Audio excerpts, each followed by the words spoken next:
Think of a world where everything you desire already exists. Think of it as not somewhere far away.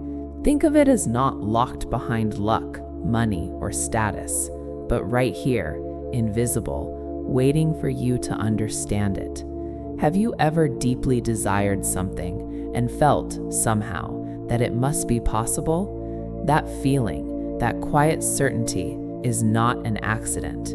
It's evidence, because the very existence of a desire implies the existence of its fulfillment. Nature does not create hunger without food. It does not create thirst without water. So why would it create deep human desires without the means to satisfy them? The world you see around you, your body, your circumstances, your bank account, your relationships, this is only half of reality, the visible half. The other half is invisible. It is the realm of mind, of thought, and of spirit. And everything you see in the visible world begins in this invisible world.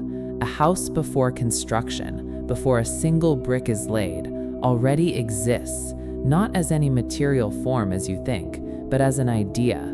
The blueprint of house is invisible, even before it is made visible on any chart or sketch. Though it is invisible, it is real. In the same way, your life is constantly being built from the invisible plans within your mind. The thoughts you repeat, the beliefs you hold, the words you speak are not small things. They are the tools of creation. But here's the mistake most people make. They look at the current state of their life and judge it as final. They say, "This is just how things are." But that's like a farmer looking at seeds in the soil and saying, "There's no crop here," or a student quitting a math problem halfway because the answer hasn't appeared yet. Understand, the visible world is not the final result. It is a process, a moving expression of something deeper. So instead of reacting only to what you see, you are invited to look deeper, to consider both the visible, which is considered as what is, and the invisible, which is considered as what's becoming. Ignoring the invisible is like trying to understand a story by reading only every second page. At the core of this teaching is a radical idea. All is mind. Everything, not just thoughts, but the very substance of reality. And mind has two aspects, the unseen potential and the seen expression, the subjective world and the objective world. Your life is to bring these two into harmonious cooperation, and this harmony leads to an extraordinary possibility. Nothing would have existed if there hadn't been mind before all that is. Everything begins in mind. By changing the inner world, which is a world of subjective mind, you can change your outer world, which is the world of objects and material. Thinking is the way where you can interact with your subjective mind. So why not think positive and desirable thoughts? Thoughts are not just casual ideas. They are commitments. They are directions. They are instructions given to the deeper creative force within you. And words, especially, are powerful. Not empty sounds, but that which carry emotion and intention. When you repeatedly speak something, especially with belief, you are shaping reality. You are forging a chain between cause and effect. But here's the catch.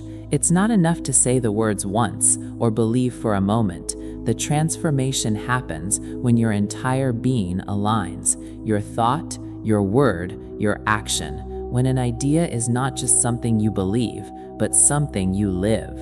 Lack, money problems, health issues, fear of not having enough, these are universal. But lack is not a natural condition. It is a misalignment, because in the deeper reality, there is no shortage. There is only abundance, an infinite supply waiting to be expressed.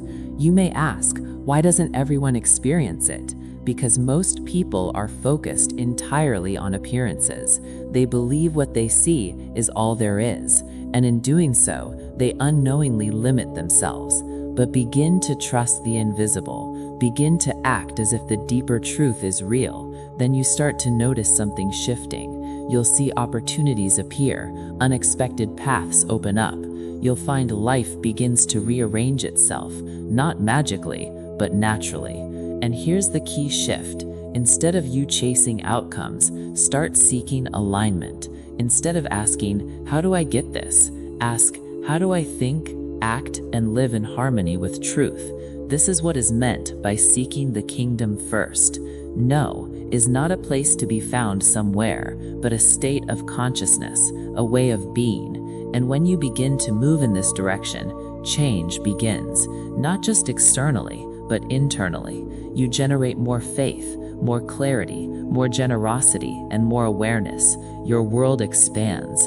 And interestingly, the people around you begin to change too, because ideas are contagious. Thoughts spread. Just like air fills a room, the quality of your thinking influences everything around you. But be aware of attachment.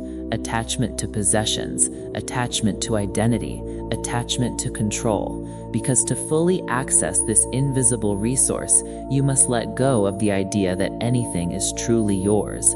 Money, status, even your talents. Everything flows through you. Everything moves. The ego wants ownership.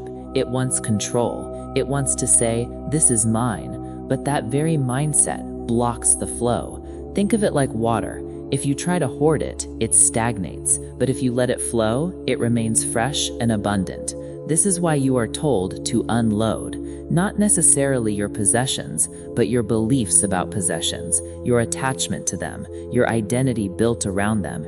Even pride and goodness or spiritual superiority can become barriers, because the deeper truth requires humility, a willingness to release everything and trust something greater. Because this path is not just about success or abundance, it's about transformation. When you tap into this deeper power, it amplifies everything. Your energy increases, your sensitivity increases, your awareness increases, and if you're not careful, old habits, desires, addictions can return stronger than before. So the journey requires discipline, not forced discipline, but alignment, a commitment to live in harmony with higher principles.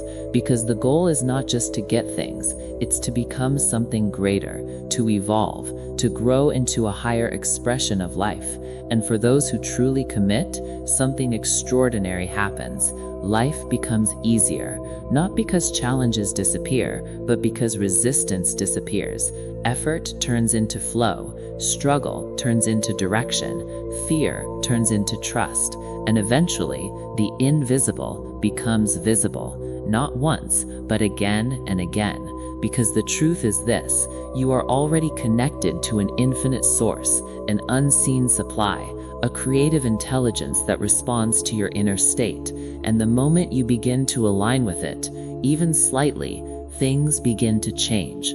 So question not yourself as, do I have access to this resource? You do, always. The real question is, are you willing to trust what you cannot yet see, let go of what you think you own, and live as if a greater truth is already working through you? Because if you are, then slowly, quietly, powerfully, your life will begin to reflect it.